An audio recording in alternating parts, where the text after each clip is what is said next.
नमस्कार, आपण पाहतात खानदेश दर्पण 24/7.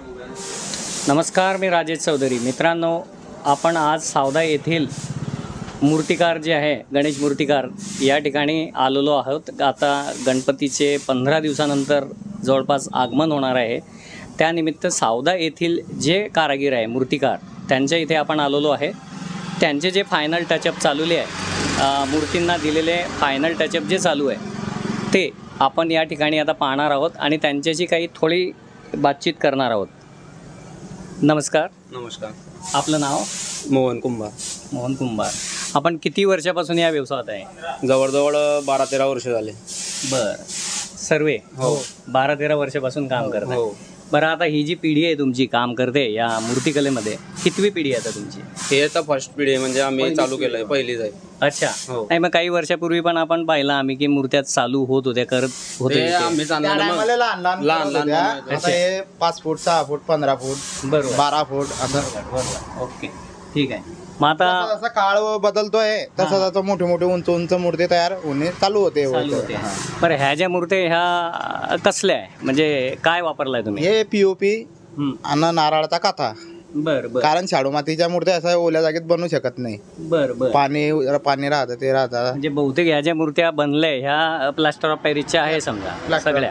बरं, ठीक आहे. त्याच्यावर पण सरकारने बंदी आणली होती मागे 3-4 महिन्यापूर्वी, म्हणजे जवळजवळ फेब्रुवारी महिन्यामध्ये बंदी आणली होती. तर त्यामुळे माहिती पडलं जे पीओपी आहे हे जे मोठे कारखानदार होते त्यांनी माल तेवढा बनवला नाही. मग त्या हिशोबानं औंधा थोडं रेटमध्ये पण थोडं चेंज झालेला आहे. बरं. म्हणजे मागच्या वर्षापासून समजा किंवा मागच्या वर्षाच्या तुलनेने या वर्षी मूर्तीचे काय रेट असतील, काय म्हणजे किती? तरी पण 30%, 25-30% वाढ आहे. आम्हाला पूर्ण मटेरियल वाढ भेटले 25-30%. अच्छा. आपण धन्यवाद मानतो त्या शेलार साहेबाचा की त्यांनी मूर्तिकार संघटनेला, जो मुंबईला मागे मीटिंग झाली होती आझाद मैदानावरती.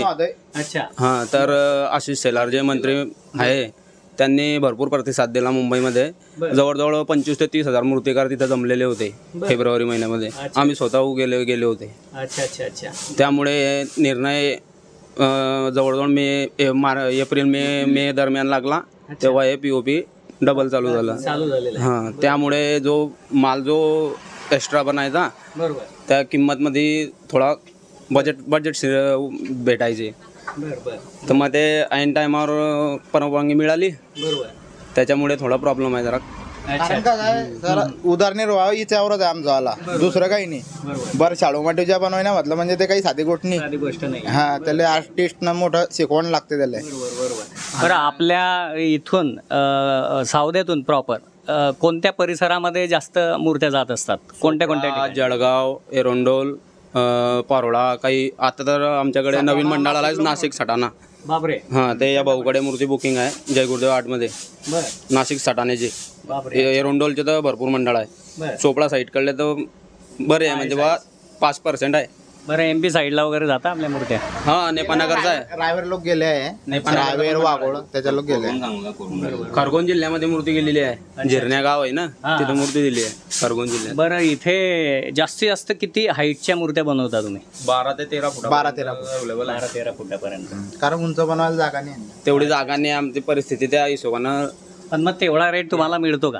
नाही, कारण आम्ही जर कधी सोनं बी तयार करलं तर आमच्या कारागिराला किंमत नाहीये गावात. गावात म्हणजे आपल्या ज्या बुकिंग आहे समजा बाहेर गावचे आहे, प्रॉपर सावद्यातले जे मंडळ आहे, सावद्याच्या भरोसे किंवा मंडळ सावद्यातून आपल्याजवळ मूर्ती घ्यायला येतील, त्या आशाने आम्ही धंदा करत नाही. कारण का की गावात जर सोनं बी विकत असलं तर लोक माती आणतील बाहेरून, तरी त्याला सोनं म्हणतील, आणि गावात सोनं भेटत असलं त्याला ते माती म्हणते.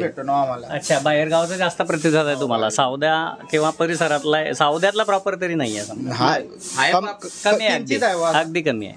बरं, ठीक आहे. अजून काय बोलू शकता तुम्ही? काय एवढंच, आता मटेरियल मध्ये वाढ झाली आहे, थोडं 20-30% महागाई होणारच आहे असा मूर्तीमध्ये. आपल्याकडे तर हे जुन्या मूर्त्या ठेवतात, त्यामुळे भरपूर लॉस. म्हणजे कारण की 2-5 फुटापर्यंत मूर्ती जो मंडळ बसवतो त्याला जर 10 फुटाची मूर्ती नारळावर जर भेटते तर ते उलट आमच्या धंद्यावर पण आता थोडं. नाही, अजून एक असंही झालेलं आहे की बाबा मोठे जे मंडळ आहे ते काय करताय की मूर्ती, जी मोठी मूर्ती असते ती विसर्जन नाही करत आहे, तेच पुढच्या वर्षी वापरताय. मग तसा तुमच्या व्यवसायावर काही परिणाम? परिणाम तर होतोच ना मग. अच्छा. हा होतो ना. थोडाफार परिणाम होतोच. कारण 1.5 लाख रुपये बँड लावता, मग त्याला पैसा लागतो ना, मग मूर्ती. बरोबर. हा. ठीक. चला ठीक आहे, धन्यवाद तुम्ही एवढा वेळ दिल्याबद्दल. खानदेश दर्पण तर्फे आपलं खूप खूप आभार. मित्रांनो, आपण आताच पाहिलं की या ठिकाणी सावदा परिसरामध्ये मूर्तिकार खूप चांगल्या पद्धतीने मूर्त्या बनवून राहिलेले आहे. कॅमेरामन प्रदीप कुलकर्णीसह मी राजेश चौधरी, खानदेश दर्पणसाठी.